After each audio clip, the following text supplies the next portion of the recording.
যদি তোমার কাছে কিছুটা সময় না থাকে কিংবা যদি তোমার কোনো তাড়া থাকে তাহলে এখনই এই ভিডিওটা স্কিপ করে ফেলো, কারণ যদি তোমার হাতে পর্যাপ্ত সময় না থাকে তাড়াহুড়ার অন্যমনস্ক হয়ে যদি তুমি এই ভিডিওটি দেখো তাহলে পুরো সময়টাই চলে যাবে।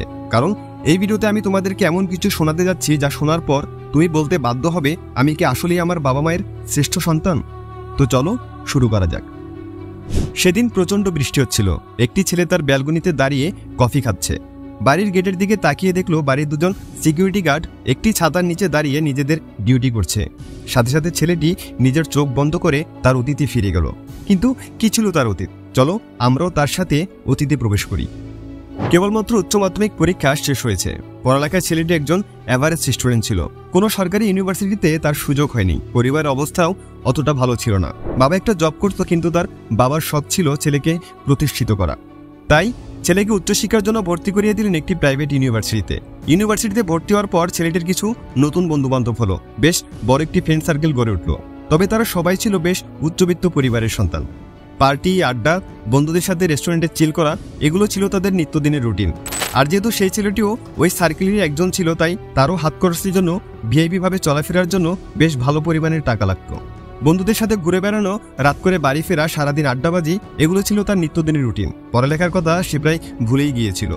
আর যখন তার বাবা কিংবা মা তাকে এসব নিয়ে কথা শোনাতো বা এসব থেকে দূরে থাকতে বলতো, তখনই ছেলেটি বলতো, তাহলে আমার পড়ালেখা এখানেই বন্ধ করে দাও। যদি আমাকে বাকি সবার সাথে খাপ খাইয়ে চালাতেই না পারো, তাহলে আমাকে এখানে কেন ভর্তি করালে? আর এভাবেই সন্তানের জেদের কাছে তার বাবা মা সবসময় হেরে যেত। প্রত্যেক মাসেই ভার্সিটির খরচও নিজের হাত খরচের জন্য ছেলেটি তার বাবার কাছ থেকে 15 থেকে 16,000 টাকা নিত। কিন্তু কোনোদিন সেই ছেলেটি তার বাবাকে জিজ্ঞেস করেনি, বাবা তুমি কোথায় জব করো, কি জব করো, তোমার বেতন কত? হঠাৎ একদিন বাড়িতে খবর আসে তার বাবা ভীষণ অসুস্থ হয়ে পড়েছে, তাকে হসপিটালে ভর্তি করা হয়েছে। তো ছেলেটি আর তার মা জলদি করে হসপিটালে যায়। সেখানে গিয়ে জানতে পারে তার বাবা হার্ট স্ট্রোক করেছে।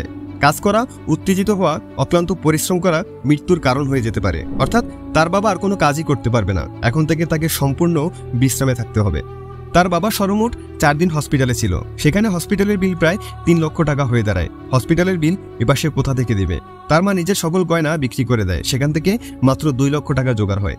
তো বাকি 1 লক্ষ টাকা জোগাড় করার জন্য তার বাবা যেখানে ডিউটি করতো, ছেলেটি সেখানে যায়। গিয়ে দেখতে পায় একটি বাড়ি। সেখানে গিয়ে তার বাবার নাম করে বাড়িটির ভেতরে প্রবেশ করে। ভেতরে গিয়ে বলে, আমার বাবা খুবই অসুস্থ, হসপিটালে ভর্তি আছে, আমরা তোর হসপিটালের বিল পরিশোধ করতে পারছি না, যদি আপনি বাবার এই মাসের বেতনটা দিয়ে দিতেন তাহলে খুবই উপকার হতো। বাড়ির মালিক রাজি হয়ে যায় আর বলে, আচ্ছা কোনো সমস্যা নেই, আমি বেতন দিয়ে দিচ্ছি। কিছুক্ষণ পর লোকটি কিছু টাকা নিয়ে হাজির হলো। ছেলেটির দিকে বাড়িয়ে দিয়ে বলল, এই নাও তোমার বাবার বেতন। টাকা হাতে নিয়ে ছেলেটি গুনে দেখলো মাত্র 25,000 টাকা। ছেলেটি মালিককে প্রশ্ন করলো, এখানে তো মাত্র 25,000 টাকা। মালিক তাকে বলল, তোমার বাবার বেতন 20,000 টাকা। তার অসুস্থতার কথা শুনে আমি তাকে আরো 5,000 টাকা বাড়িয়ে দিয়েছি। ছেলেটি তাকে প্রশ্ন করলো, আমার বাবা আপনার এখানে কি চাকরি করে? লোকটি বলল, তোমার বাবা আমার বাড়ির সিকিউরিটি গার্ড, বেশ কয়েক বছর যাবত উনি আমার বাড়িতে এই চাকরি করছে। কথাটি শুনে ছেলেটির পায়ের তলার মাটি যেন সরে যায়। সে ভাবতে শুরু করে, আমার বাবা তো 20,000 টাকার বেতনে চাকরি করে, আর আমি কিনা বন্ধু বান্ধবদের সাথে নিজের ক্লাস মেনটেন করে চলার জন্য বাবার থেকে প্রত্যেক মাসে এতগুলো করে টাকা নিতাম। একবার আমি কেন জানতে চেষ্টা করলাম না বাবা আসলে কি চাকরি করে? সাথে সাথে ছেলেটি তার মায়ের কাছে যায়। গিয়ে জিজ্ঞেস করে, আমার বাবা যে মাত্র 20,000 টাকা বেতনের সিকিউরিটি গার্ডের চাকরি করে, সেটা তুমি আমাকে আগে কেন বললে না? আর আমার খরচের জন্য বাবা এতগুলো টাকা কোত্থেকে দিত? ছেলেটির মা বলল, তুই জানলে কষ্ট পাবি, তোর খারাপ লাগবে, এই কারণে তোর বাবা আমাকে বলতে মানা করেছিল। তোর বাবা বলেছিল কোনো কাজই ছোট না, আজকে আমি এই কাজ করে আমার ছেলেকে প্রতিষ্ঠিত করব। একদিন দেখবে আমার ছেলে নিজের নাম দ্বারা আমাকে সমাজে প্রতিষ্ঠিত করবে। আর ছেলের খরচ চালানোর জন্য নিজেদের পারিবারিক সূত্রে পাওয়া জমিটাও তার বাবা বিক্রি করে দিয়েছিল। তার বাবা বলেছিল, আজ আমি একটা জমি বিক্রি করে আমার ছেলেকে প্রতিষ্ঠিত করব। একদিন দেখবে আমার ছেলে প্রতিষ্ঠিত হয়ে শুধু একটা না 10-10টা জমি কিনবে। যে ছেলেকে প্রতিষ্ঠিত করার জন্য তার বাবা এতটা পরিশ্রম করেছে, এত কিছু সহ্য করেছে, সে ছেলে এতদিন ধরে এগুলো কি করে এসেছে? এগুলো ভাবতে ভাবতে ছেলেটির নিজের প্রতি নিজেরই ঘৃণা কাজ করতে শুরু করে। সে নিজেকে বাবার এক ব্যর্থ সন্তান দাবি করতে থাকে আর প্রতিজ্ঞা করে বাবার স্বপ্ন পূরণ করে দেখাবে।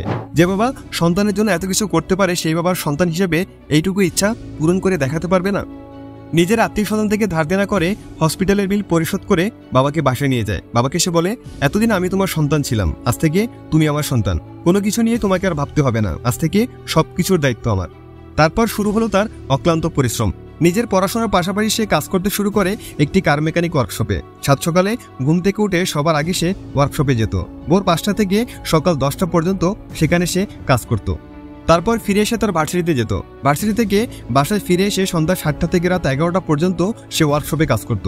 তবে সেখান থেকে তার যে আয় হতো সে টাকা দিয়ে তার পরিবার চালানো, অসুস্থ বাবার সেবা যত্ন করাও, নিজের পড়াশোনা চালানো তার পক্ষে প্রায় অসম্ভব হয়ে পড়েছিল। আবার এতটা পরিশ্রম করে রাতে বাসায় ফিরে নিজের পড়াশোনা করা তার পক্ষে ভীষণ কষ্টকর ছিল।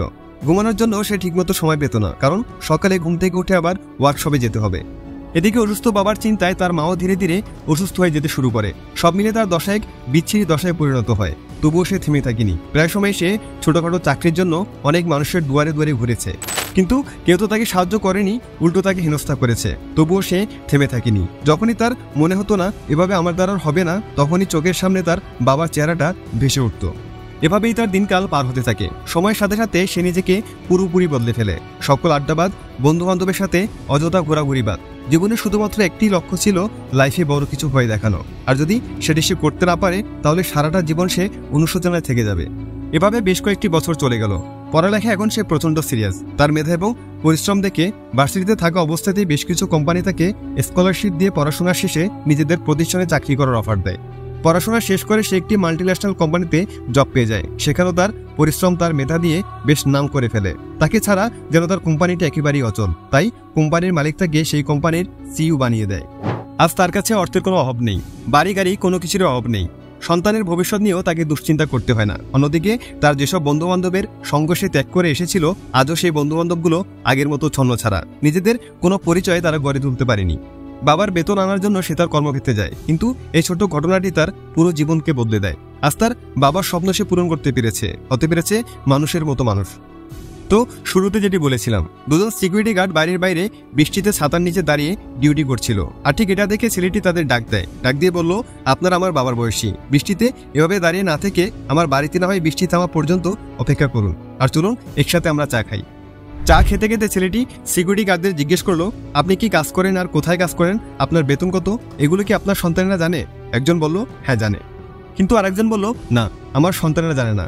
যদি তারা বিষয়টি জানে তাহলে তারা খুব কষ্ট পাবে। তখন সে ছেলেটি উত্তর দিল, সন্তানকে যদি এই সামান্য পরিমাণ কষ্টটুকু না দেন, তাহলে তার বাকিটা জীবন বিশাল কষ্ট নিয়ে বেঁচে থাকতে হবে। তারপর সে নিজের জীবনের গল্পটা তাদের সাথে শেয়ার করতে শুরু করলো।